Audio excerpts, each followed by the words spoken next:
Folks, where's Santa? Where's the Santa Claus rally?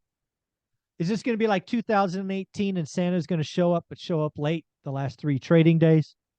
Is Santa just not coming? Do we all get a lump of coal? Well, to find out, we are going to bring back Mr. Dan Bird to talk about the Santa Claus rally. Do we have a hope for one and what is going on? Dan, what do you got? So this little picture, this was in my newsletter, this little picture in the upper right, that's where Santa is. He's otherwise engaged. Is that what I take from the cartoon? Yeah, he got tangled up in the windmills in California. Go figure. That's funny. All right. So does that mean that Santa's not coming? Is that kind of the whole punchline of this? You think he's Well, gonna, we're gonna it's gonna find out skip a year? tomorrow. We'll find out Okay. tomorrow. And the rest of this week, if it doesn't show up this week, then he's not showing up. Yeah. It's We'll talk we only about that. got We'll talk four. about last week and what this week looks like. This, by the way, this is from my newsletter this week. Did you get a chance to read it? I By the did way? not. No, I was Okay. celebrating Christmas, so I did not read it. All Sorry. right. Well, that's not a good excuse, but Okay, I'm sorry. I'll do better next week, Dan. we'll talk about some of the things I put in there, which are shown here on the slide. But if anybody would be interested in receiving it, just send me an email to breakpointtrading@gmail.com, and I'd be happy to send it out. Especially this, a lot of what I talked about this week came from a presentation done by some of the Schwab analysts, Liz Ann Saunders in particular. Mhm. And this little chart down here on the left is hers, something that she created, Right. which I thought was really interesting. Here's a bigger view of it. So these are basically what she said was these are the dominoes that fall whenever there's a contraction, economic contraction. Got it. You could call that a recession if you want to. Mhm. One of the things I talked about in my newsletter is that the previous two recessions were basically all at once, all in recessions. Mm. Everything happened at the same time. And this one is this one's different from that. This is more of a rolling recession.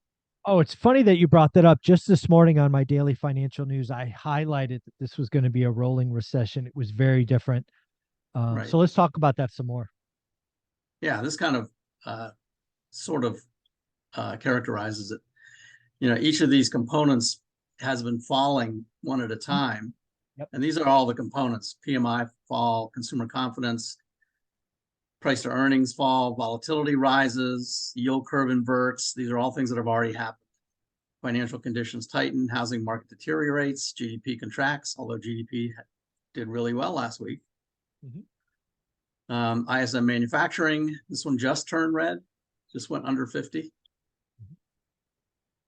The only two left is the labor market weakening and earnings growth falls. Yeah, this is going to be a very interesting earnings season, right? That really kicks off kind of like the second, third week of January. Yeah. What are CEOs doing? I think CEOs in general know that the market expects bad news, so will they use that as an opportunity to kind of kitchen sink or well, it's going to be interesting. Do we have that earnings growth recession? Do they set expectations lower? Yes. And that's still green. Earnings recession is still green. Yeah, hasn't fallen. But earnings growth is falling. The earnings projections are still pretty high for next year. They've been coming down, but they haven't come down to where they probably should be.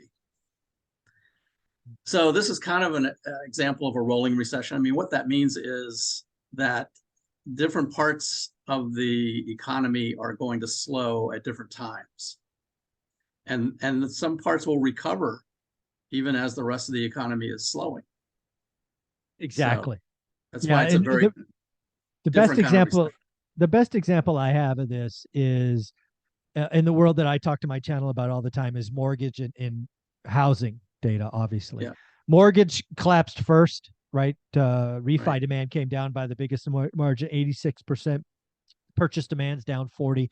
We've seen housing transactions crash, roughly speaking, 40%. We've seen multifamily investment fall 75%. Mm-hmm. But I think we're bottoming in all of those things, and those will come back. Next up for me, my wild ass guess is automotive. I think the new car sales are going to tank. That's all. That's already started. Yeah, it's going to be reported, and then we'll tank even harder. Yeah, So it's going you it's can going just an you can example. see that. You can kind of see that in Tesla. Yeah, yeah. We'll Just see what one. happens with Tesla. See if they can maintain their 40%. But I don't think it's Tesla only. I think it's GM No, and it's not. Ford and Toyota, and I think it's Yeah, all of them. I think it's anything all. that's leveraged, anything that got over its skis in the pandemic is going to have some pain. Yeah, that's right. It is all of them. So this was, let me make this bigger. Thank you. This is last week's economic calendar. And these are the two big ones that I think caused the market to slow down. Agreed. We had a nice gain at the end of the week, but it still was a down week overall. Yeah. And Yeah, I those two, keep telling people we're going to have to watch that initial jobless claims every week. That number has to go over 300,000 for yeah, the and Fed to feel like they're winning, and it's going the it's other going the way. other way. It's going the other way. Yeah. Right. It's still declining and GDP is going up. Mm-hmm. Yeah, that surprised me. Yeah, that was the third revision to Q3. I did Yeah. not see it moving that much. That's a big move for the third and final revision. It is a big move, and I think that's why the market kind of sold off that day when those two came out in the morning. I agree. And we ended up with a down week, even though Friday was up. Mm-hmm. New home sales actually was a little better than expected. It was. New home sales is that odd number that I keep trying to tell my channel every week on. It's actually contract signings, not actual closings. It Right. doesn't count cancellations. So it's kind of a dirty number. But what I will Right. tell you is it was up 5% on expectations being down 5%. So the Mm-hmm. net change was pretty big, right? So pretty Yeah. crazy. Right. Exactly. So this is a good example of that rolling recession Mm-hmm. idea, and it's also a good example of Can we look at this. next? Can we look at next week? Sorry. Yeah, hang on one more second. I want to make one more point on this slide, the very last one, which is the Oh, I got you. NBER. When they Yeah. declare a recession, Mm-hmm. they are typically 7 months behind in calling the start of a recession, and they're 12 months behind in calling the end of a recession. Yeah, they're So, notoriously late and lag. right. So, Yes. so what that means is when they're calling the end of the recession is already over, It's already over. or maybe has 2 months left. Yeah. But this again is why you can't use 2 consecutive quarters of negative GDP and call it a recession. You could do that in the previous 2 recessions when everything went into recession at the same time, but you can't do it this time. No, it's very different. I keep, this rule of thumb, 2 negative quarters. It worked every year back to 1948. It doesn't always. It's a rule of thumb. Right. As an economist, somebody who studied it, there's many factors that go into it. And I've been telling people in Q1, Q2, it's not a recession, folks. It's not a recession. But people didn't want to hear it. Well, it could have been a GDP recession. It could have been one of the pieces of the rolling recession. It could have been, but it won't be. I'm guessing it will not be called a recession by the NRB or whatever the hell they're called. Yeah, NBER. Yeah. Yeah, we'll see. Nobody knows when they're going to call the beginning and the end. I mean, we don't know that until the end. So today's an off day. Yeah, I wanted to see the pending home sales because I love how not only do you get the economic metric, but you also give the forecast. Pending home sales is going to be interesting. Yeah. I actually think it might go up. It might be a positive number, a surprise to the upside, because we had interest rates fall. Pending home sales are just that, contract signing, not closings. I think we might be surprised at that number, but we'll see. Again, the Fed won't like that. Yeah, that's interesting because there still is there's still not enough houses out there. No, inventory's falling, Dan. I don't know if you know this, but inventory Right. year on year is down 33%. Inventory fell week to week 3%. Yeah, I talk about all these numbers on my daily show. So yeah, it's inventory's just not there. Yeah, just as an aside, you remember the reluctant rental that I bought I do. earlier this year? Mm-hmm. Bought it for 318 at a time when the market was just exploding. Yeah, screaming There were higher. 20, 25 contracts on every house, Yeah. Mm-hmm. right? So I bought it for 318. Mm-hmm. As of probably a month or so ago, Yeah. it was valued at 355. Wow. All right. So that's roughly 6 months. Mm-hmm. Went from 318 to 355. You know what it was this week? It down maybe to 338. Pretty close, 328. Ah, yeah, it's yeah, there was some froth in the market. It will be for me, these month on month things are nobody sells houses like that. Houses is not stocks or crypto. It will Right, be very interesting to see what it is next year, right? December of 2023. right. Yes, that's really the key a year from now. Exactly. That'll be the important thing. By the way, I put this in this week's newsletter. There is a Oh, free nice. virtual event on January 7th.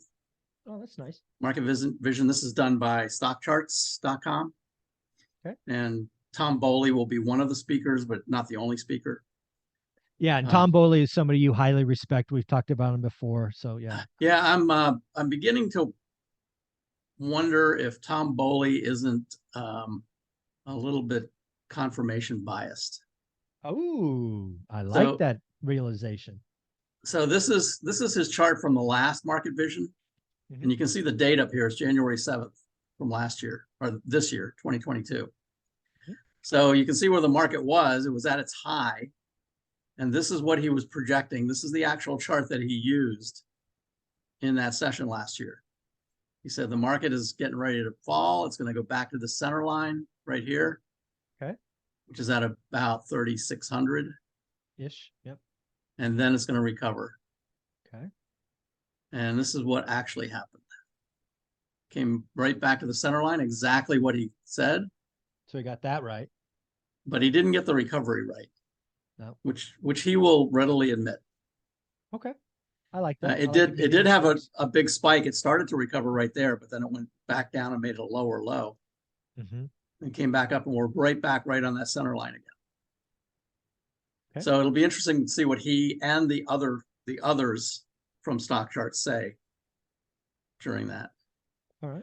I'm going to put this in next week's newsletter. This is VectorVest. They are also doing a free seminar. I'm going to go there in person because it's in Tampa. Okay. So it's only 2 hours away from where I am. But there's a live stream one, and it's free. Nice. So I'll put the link. This is a 2-day seminar. You can tune in and watch whatever you want, or they'll send you the recording and you can take your time if you want to. But I'll put this in next week's if anyone that has the newsletter is interested in attending that. That's free also. By the way, it's freezing cold here. What is freezing me? 45 degrees. Ooh, that's cold. That's freezing. All right. So a lot of what I put in the newsletter was from this. This is Schwab, their 2023 market outlook. This is the one I just talked about. This actually is from Capital Group, which is an interesting chart.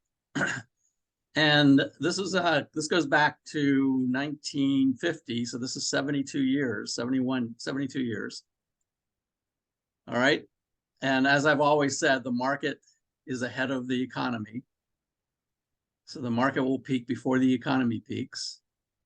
The market will start falling before the economy starts falling. But I was trying to figure out where we are right now in the cycle. And I think we might be right about at this cycle peak right here. Maybe a little bit past it. Maybe a little past it. Again, when you say cycle peak, you're referring in this case to the economy as a cycle peak. So the green is the economy and the blue is the stock market. Yeah. I'm just making sure people orient themselves correctly. Yes. Right. Okay. So I think we're just past, we're well past the stock market peak that peaked in January of this year. But we're just just beginning just a little bit past the peak of the economy. Economy isn't quite in a recession yet. So if I take this picture chart and kind of tie it together with my experience with you, basically what you're saying is Q1 might be rough for the stock market and the economy. Yeah. Then the stock market recovers in Q2 because it's forward looking. Right. And okay, I got it. Yes, that's what I'm thinking. But yeah, it's just a guess. Yeah, just a guess. It's a guess. And the worrisome thing, if that is the case, and remember, this is 72 years worth of data here. Yeah. If that is the case, then we've got a lot more to go, even in the stock market. Yeah, I agree. To the downside. Yeah, but you know, I've called 3,200 for a while now. I haven't said it in a while because I've been wrong, but that's where I think we're going. I think we're going to 3,200. Well, I said it in the newsletter. I said 3,200 may be on the table. Oh, yes. Awesome. based on this right here. Yeah, I think it's Q1. We'll see. Yeah. Yeah. The next week or two are going to give us a good sense for that. Do you think there's any hope for a Santa Claus rally a la 2018 where we get a run just because? I actually don't think so. Okay. The reason we got the rally in 2018, the reason we got the decline in 2018 was because the Fed started talking about rate hikes. Yeah, and then they capitulated. Yeah. And they said they were going to have 2 rate hikes in 2019. They didn't have any. Yep. But yeah, they backtracked in December, and then the market took off. And I don't think they're going to backtrack this time. Yeah. So yeah, we could have more downside to go. Okay. This is one of the reasons why I'm thinking Tom Bowley has some confirmation bias, because he's trying to confirm his call, his upside thesis, call. Yeah. Yeah. And although he hasn't quite been proven wrong yet, he hasn't been proven right either. Correct. So this is from Fred. This is industrial production. So the green one up here where it says cycle peak, you can see on the right-hand side that's based on industrial production. Okay. So these green numbers right here. So if we were right near the peak or a little bit to the downside of the peak, we got to go, down quite a bit in industrial production. And this is the actual view of industrial production right now. Okay.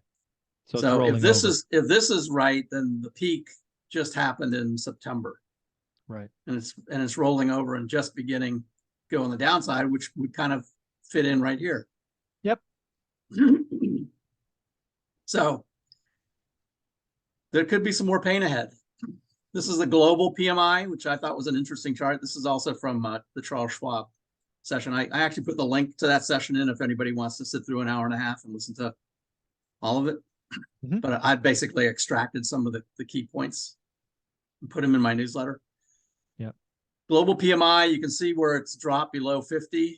That means contraction. Yep. And how that correlated to recessions previously. So in both of these recessions back here, it dropped below 50 and then it recovered. Dropped below 50 and then it recovered before it went much, much lower. We've just dropped below 50. We're not technically in a recession, but we could be in a recession because it hasn't really been called yet. But we could see a peak. So, GDP is implying the GDP number, just like you said, was higher than expected. Yeah. Could be implying that we're going to get this little recovery right here before we drop big time. Okay. That doesn't mean it's going to happen. We're just looking at historical trends, right? Yeah. This is what's happened in the past, the last time. Make your own guesses, folks. Make your own guess. And by the way, the 2001 recession was also an all at once, all in recession. No, absolutely. I tried to highlight that for folks. Is the last several recessions we have been through have been a kind of, it all turned off at the same time. Right. This one's going to be very different. I think what that means, Dan, you can correct me if I'm wrong, is it will be longer than the average recession, but also shallower than the average recession. I definitely think it will be shallower, and probably longer would make sense because it's rolling. Correct.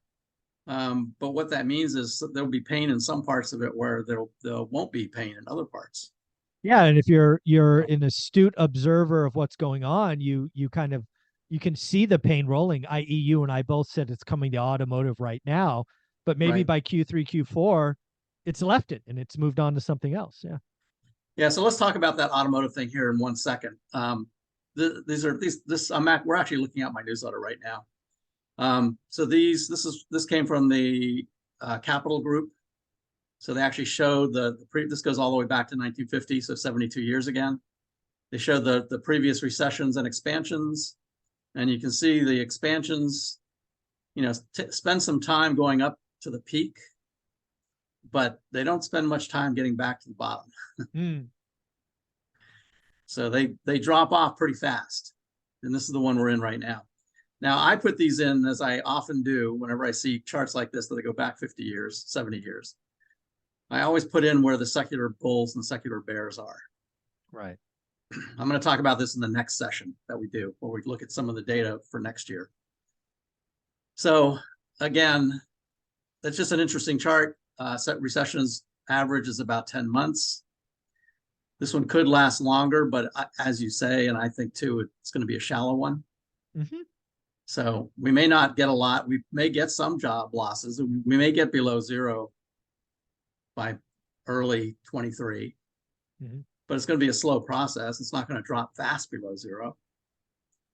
And GDP will probably slow down, but it's not going to be a dramatic slowdown. But it probably will last longer because it's going to move to different parts of the economy. And then this one I've showed before, but just thought I saw it again with the latest rate hike. You can see this basically shows you the speed of the hikes. Yep. So all of these start at zero. Now for the current hike, it actually did start at zero. Yeah. Right. So this number here is right around where it actually is. 4.25 to 4.4. They often call it 4.37. Right in there. Yeah, about 4.3. So that's where it actually is because it started at zero. These other ones did not start at zero. So you got to keep that in mind when you look at this chart.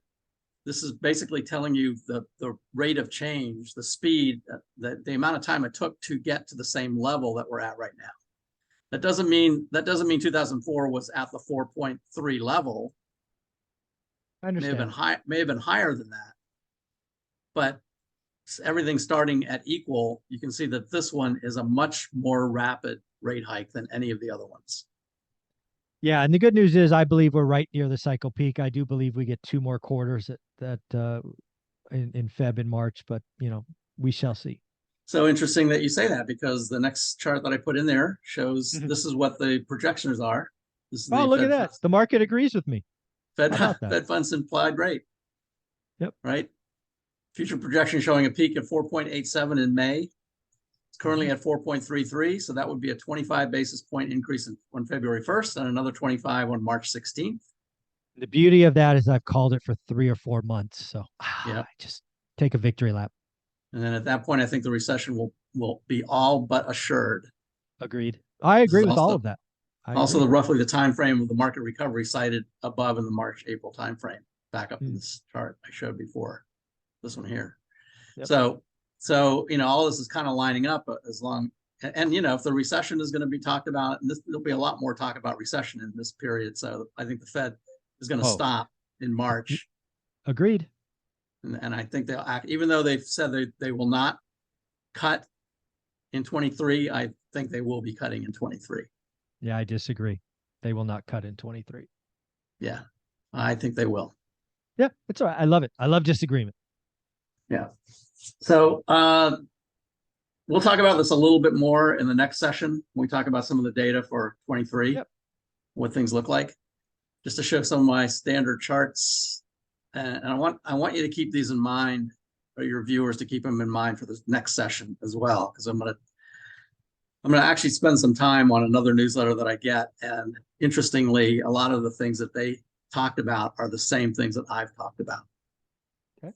So this one here shows the market. It shows where we've hit this downtrend line almost perfectly every single time, and get rejected, and we go lower.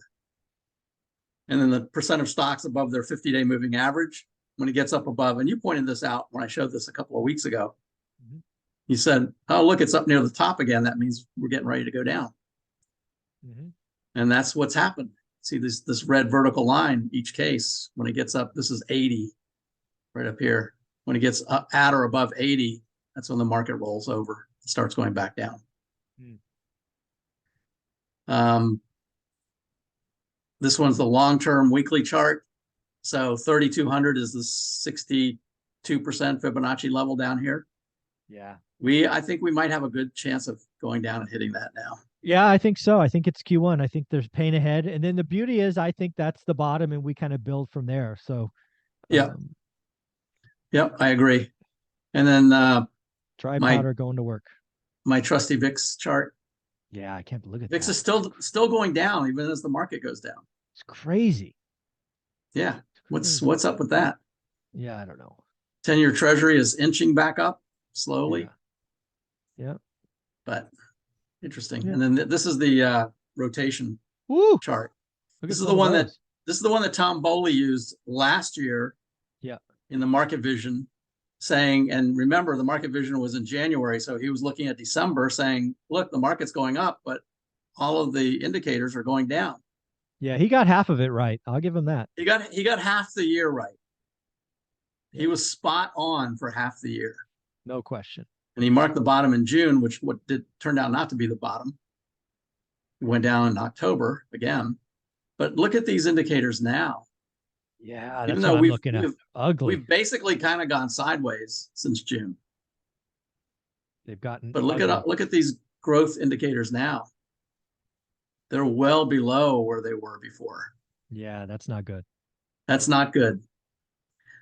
So the one final thing that I want to talk about is the XLY, this consumer discretionary. I mentioned this before. Amazon and Tesla make up the good part of it. Yep. Now, when we talked about maybe a month ago, and I brought this up, at that time, Amazon and Tesla combined made up 48% of consumer discretionary. They now make up only 34%.